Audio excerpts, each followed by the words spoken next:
श्री शिवाय नमस्तुभ्यम। आप सभी का आपके अपने YouTube चैनल की कथा टीवी पर मैं मीनू शर्मा स्वागत करती हूँ। आज 12 जुलाई दिन शनिवार है और आज है श्रावण महीने के कृष्ण पक्ष की द्वितीय तिथि। और आज की इस वीडियो में हम श्रवण करेंगे श्रावण माह महात्म्य का दूसरा अध्याय। और आज के इस अध्याय में भगवान शिव सनत कुमार को श्रावण मास में करने योग्य काफी कुछ बता रहे हैं। तो चलिए शुरू करते हैं आज का यह दूसरा अध्याय। तो इसीलिए हो सके तो वीडियो को पूरा देखिएगा, अध्याय को पूरा सुनिएगा और अच्छी लगे वीडियो तो लाइक एंड शेयर जरूर कीजिएगा। चैनल पर नए हैं, सब्सक्राइब नहीं किया है तो सब्सक्राइब भी कर ही दीजिएगा। तो चलिए अब शुरू करते हैं आज का यह दूसरा अध्याय। तो बोलिए हर हर महादेव। ईश्वर बोले, हे महाभाग, आपने उचित बात कही है। हे ब्रह्मपुत्र, तुमने मुझसे जो श्रावण मास के विषय में पूछा है वह अत्यंत ही उचित और पुण्यकारी है। तुम्हारी भक्ति, विनम्रता और श्रद्धा को देखकर मैं बहुत प्रसन्न हूँ। तुम्हारे मन में कोई द्वेष नहीं है, इसी कारण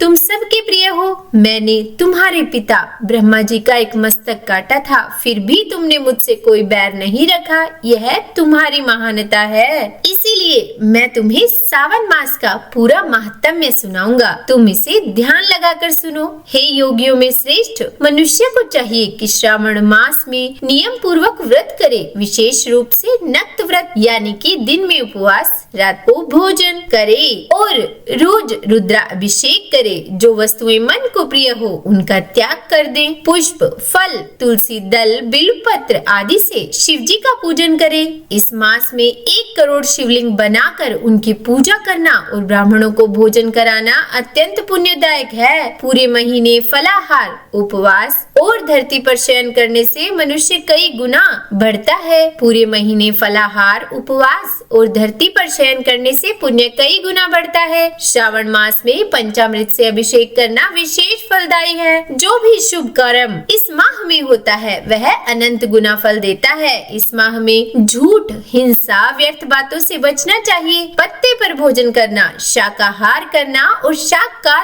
त्याग करना भी उत्तम माना गया है। भक्त को चाहिए कि इस मास में प्रतिदिन भोर में स्नान कर शिव का पूजन करे। इस महीने किया गया मंत्र जप, रुद्राक्ष जप, गायत्री जप या वेद पाठ निश्चित रूप से सिद्धि प्रदान करता है। पुरुषोक्त का पाठ विशेष फल देता है। ग्रह यज्ञ, कोटि होम, लक्ष्य होम आदि यज्ञ इस मास में शीघ्र फल देते हैं। हे मुनिवर, जो सावन में एक दिन भी व्रत नहीं करता उसे नरक में कष्ट भोगना पड़ता है। सावन मास कामनाओं को पूरा करने वाला और मोक्ष देने वाला महीना है। भगवान शिव ने आगे बताया कि इस मास में सप्ताह के हर दिन के अनुसार अलग अलग व्रत बताए गए हैं। रविवार को सूर्य व्रत करें, सोमवार को शिव पूजन करें और नक्त व्रत करें, मंगलवार को मंगल गौरी व्रत, बुधवार को, गुरुवार को सामान्य उपवास, शुक्रवार को जीवंतिका व्रत, शनिवार को हनुमान व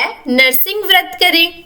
हे मुनिवर, अब तिथियों में किए जाने वाले व्रतों का श्रवण करें। श्रावण के शुक्ल पक्ष की द्वितीय तिथि को ओदुम्बर नामक व्रत होता है। श्रावण के शुक्ल पक्ष की तृतीय तिथि को गौरी व्रत होता है। इसी प्रकार शुक्ल की चतुर्थी तिथि को दुर्वा गणपति नामक व्रत किया जाता है। हे मुने, उसी चतुर्थी का दूसरा नाम विनायकी चतुर्थी भी है। शुक्ल पक्ष में पंचमी तिथि नागों के पूजन के लिए होती है। हे मुनि श्रेष्ठ, इस पंचमी को रौरव कल्पादि नाम से जानिए। षष्ठी तिथि को सुपोदन व्रत और सप्तमी तिथि को शीतला व्रत होता है। अष्टमी या चतुर्दशी तिथि को देवी का पवित्रारोपण व्रत होता है। इस माह के शुक्ल तथा कृष्ण पक्ष की दोनों नवमी तिथि को नक्त व्रत करना बताया गया है। शुक्ल पक्ष की दशमी तिथि को आशा नामक व्रत होता है। इस मास में दोनों पक्षों में दोनों एकादशी तिथियों को इस व्रत की कुछ और ही विशेषता मानी गई है। श्रावण मास के शुक्ल पक्ष की द्वादशी तिथि को श्री विष्णु का पवित्रारोपण व्रत बताया गया है।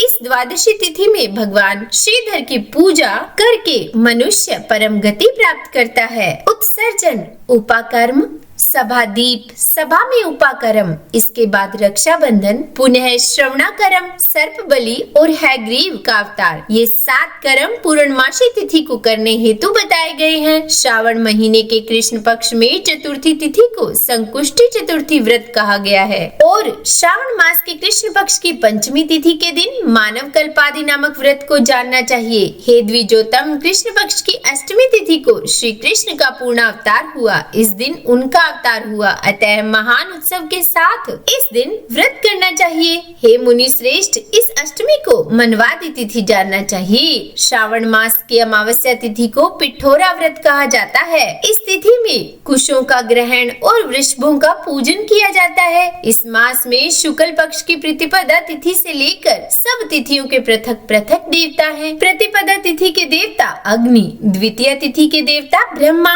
तृतीय तिथि के गौरी और चतुर्थी के देवता गणपति हैं। पंचमी के देवता नाग है और षष्ठी तिथि के देवता कार्तिकेय हैं और सप्तमी के देवता सूर्य और अष्टमी के देवता शिव है। नवमी की देवी दुर्गा, दशमी के देवता यम और एकादशी तिथि के देवता विश्वदेव कहे गए हैं। द्वादशी के विष्णु तथा त्रयोदशी तिथि के देवता कामदेव है। चतुर्दशी के देवता शिव और पूर्णिमा के देवता चंद्रमा और अमावस्या के देवता पितृ हैं। ये सब तिथियों के देवता कहे गए हैं। जिस देवता की जो तिथि हो, उस देवता की उसी तिथि में पूजा करनी चाहिए। प्राय इसी मास में अगस्त्य का उदय होता है। हे मुने, मैं उस काल को बता रहा हूँ, आप एकाग्रचित होकर सुनिए। सूर्य के सिंह राशि में प्रवेश करने के दिन से जब 12 अंश 40 घड़ी व्यतीत हो जाती है, तब अगस्त्य का उदय होता है। उसके 7 दिन पूर्व से अगस्त्य को अर्घ्य प्रदान करना चाहिए। 12 मासों में सूर्य पृथक पृथक नामों से जाने जाते हैं। उनमें से श्रावण मास में सूर्य गभस्ती नाम वाला होकर